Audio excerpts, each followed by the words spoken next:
Hey guys, welcome to Boxing Squared for boxing news and views from around the internet. Going to be a bit of a roundup video with three different topics. One, Luis Ortiz and his next opponent. It looks to be shaping up as Christian Hammer, but it's not completely firmed up. Also, Joe Joyce potentially lining up Bermane Stiverne. That is apparently the rumor going around, and Joe Joyce stoking that as well. Also, Jarrell Miller will not be fighting on January the 18th. Couldn't get a deal done with whoever his opponent was going to be. Rumours that it was meant to be Joey Dweco, but they couldn't get it done. And I've got a couple of quick thoughts on that, because Dweco, many people forget, was the guy Miller has a draw with. Yes, Jarrell Miller has a draw on his record. But we'll crack into it. Buckle in. Let's go.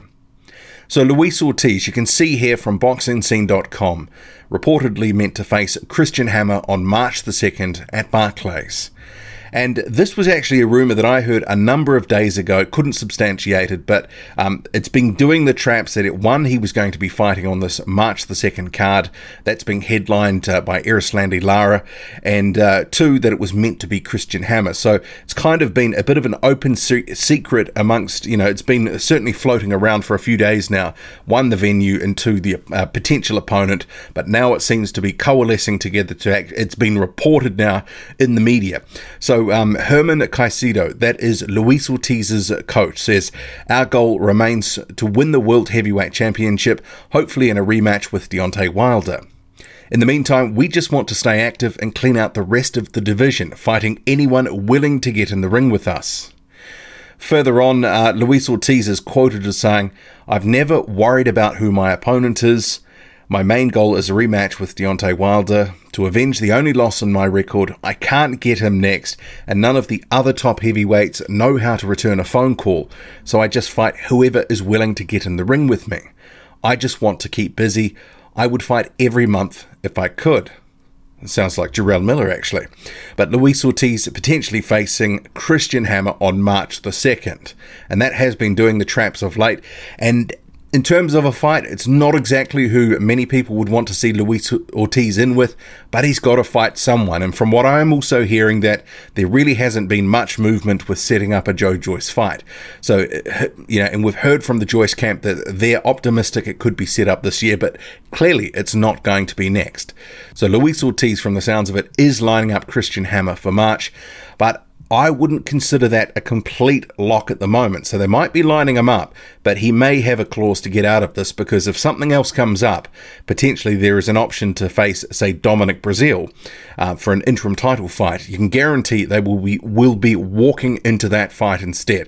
So I'm sure in this case they've left themselves a few outs for other options if they do present themselves. And it may not be Breazeale. He may get another better and bigger fight. And at this stage in his career, we want to see Luis Ortiz in the best fights possible.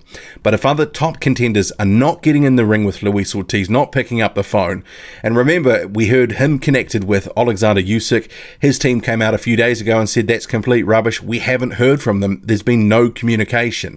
So his name is being dropped in for a number of guys right now, but how serious other contenders are, whether they're just trading on his name, his reputation, and, throwing that out there to big themselves up, get a bit of profile, who knows? That could be part of what is happening at the moment. But Luis Ortiz is struggling to get into some of the bigger fights, and Christian Hammer, apparently the biggest fight he can get at this point. And Hammer, he's a serviceable, I notice here it says he's a journeyman. I would class him better than that. He will give Luis Ortiz some rounds, but he is certainly not going to win this fight. His most recent loss came to Alexander Povetkin, and before that, Tyson Fury back in 2015, whenever he stepped up to world level. And I covered this in my heavyweight contenders for 2019. Whenever Hammer has stepped up, he's been beaten at world level. Most recently fought Michel Wallace, the unbeaten German, fought him in Germany in December 2018, knocked him out in 5 rounds. Hammer, he's been around for more than a decade. You'd think he was older than 31, but no, just 31 years old. I think he could end up taking Luis Ortiz some rounds here, but Ortiz probably going to win the majority of them, if not all of them. That's certainly how it looked with Alexander Povetkin at the back end of 2017. That was a WBO final eliminator, and Hammer just really didn't turn up. He seemed content to just go the distance, didn't really trouble Povetkin too much, and just sort of looked to survive. And we could see that here again. And you'd have to wonder, this isn't going to be a great payday for Christian Hammer, so maybe his options are appearing a bit limited as well. But he's trying to get back in the contender conversation to get to some sort of eliminator himself. So I can see why there is the lure to take this fight, because if he beats Ortiz, then obviously, he's right in line for better fights around the division. But, you'd have to say Christian Hammer is not going to win this fight. Luis Ortiz probably by knockout, or at least a one-sided decision. Okay, so to the next piece of news or rumor, or not even really sure what it is, but there's been all this talk about, and I haven't been able to track it down in terms of official confirmation, but we've got Joe Joyce, come on then dreadlocks, let's have it, hashtag the juggernaut. And the speculation of that is that it's Bermane Stiverne. Joe Joyce, Bermane Stiverne, and he is listed, this is Joyce, on the card, the Eubank and DeGale card for ITV on the 23rd of February.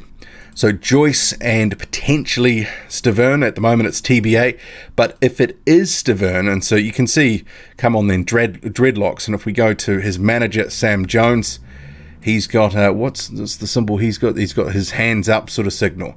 So whether this is actually true, but I'll just wade in on this, because if Joe Joyce was to face Bermane Stiverne, not exactly the fight that I want to see or expect him to be in.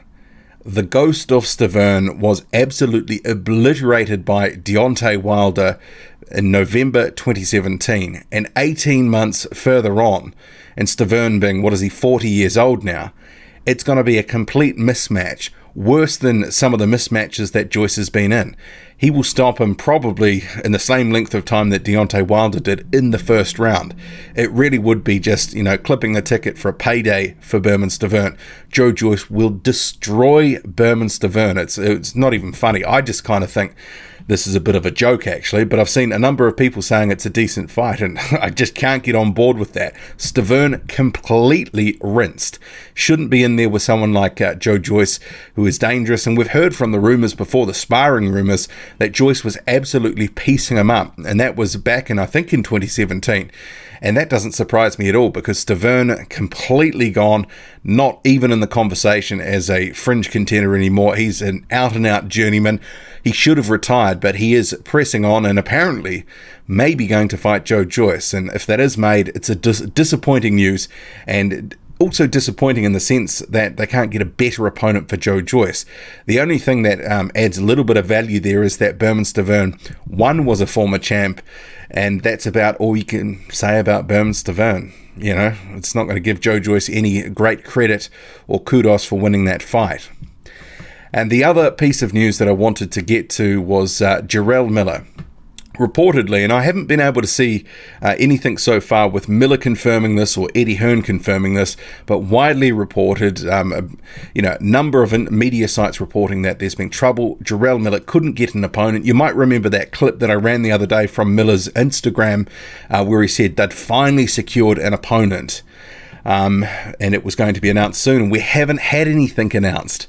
But what they are saying is that Miller's name as a possible addition to the show, well, actually, he was always on that show, but it came down to getting an opponent. So what are they saying here? The latest option called for Miller, 23-0, to face cult favourite Joey DeWeco, but such a proposal never advanced beyond preliminary talks. And if Miller's not on this card, because he was clear that he was on this card, and if you go onto his social media, and here's something from December 25th, so Christmas Day 2018, he's been saying for a while now he is on this card, and so I don't know what they're talking about here. Miller's name as a possible addition to the show came late in the game. Brooklynite, never part of the original plans. Well, that's clearly not true, because Miller had said himself that he was fighting on that show. He was looking to have some sort of stay busy fight, and also, you know, to get a payday. And that would have been the first fight of his new DAZN deal. And I have seen there's some talk that they were trying to line up Trevor Bryan, but for me, that was always fantasy. You know, Bryan is the interim WBA champion. He's not going to just take a fight at a couple of weeks' notice, or even less, unless you're talking silly money. And they clearly haven't been able to offer that silly money yet to get him in the ring, because if they overpay him, they can probably get him in the ring. But some of this talk about Trevor Bryan, I think that's more to, you know, put it on him and sort of say he's the stumbling block. But really, they should be aiming a bit higher. I know Trevor Bryan's got this interim title, but if that fight is not there, one, they should stop mentioning it. But also, they need to actually try to set Miller up in a fight that he needs to be in to build some hype, so he can actually get a bit of buzz for a title fight. Because if he keeps fighting in stay busy fights, he's going backwards with fans, getting no credit. And if he gets in a fight with Anthony Joshua later this year or next year, people will be like, yeah, well, so what? Jarrell Miller's been fighting nobodies for the past 18 months, preserving his O. But that option of Joey Daweko, I would have liked to have seen that, because Daweko, he may be, you know, a bit of a journeyman. He's a very tough, durable, nuggety guy, a bit undersized for a heavyweight in terms of height, but he's a tough guy. You know, Joey tanked Daweko, very tough to beat, and Miller didn't beat him. You see this here, 23-0-1. That one draw is Joey Daweko. That was back in 2013. That's often forgotten. People don't mention that draw when it comes to Jarrell Miller, and that draw was Joey Daweko. So I would have liked to have seen that, just to see if Jarrell Miller could turn around that blemish, because that is a blemish on his record there, the draw, and he would have had the opportunity to sort of fix that up and tidy it up and get a win over Joey Daweko. Then he could have said, I've beaten everyone I've faced. Similar to the way that when people say about Deontay Wilder, he's knocked out everyone he'd faced. This is prior to Tyson Fury, that he'd knocked out everyone that he'd faced because he fought Bermane Stiverne the second time, took him out, then he could claim that. Miller could do the same by beating Daweko. So it's a shame they couldn't make that fight, because there would have been a bit of interest there, I'm sure, with that fight. But also, Daweko being tough and durable, he's not going to just fold like Bogdan Dinu or Thomas Adamek. He's got more to him than that. Anyway, I'll leave it there. What do you make of it all? Drop a comment, loud and often. Hit like, hit subscribe, follow me on Twitter, boxing_squared. I'm out.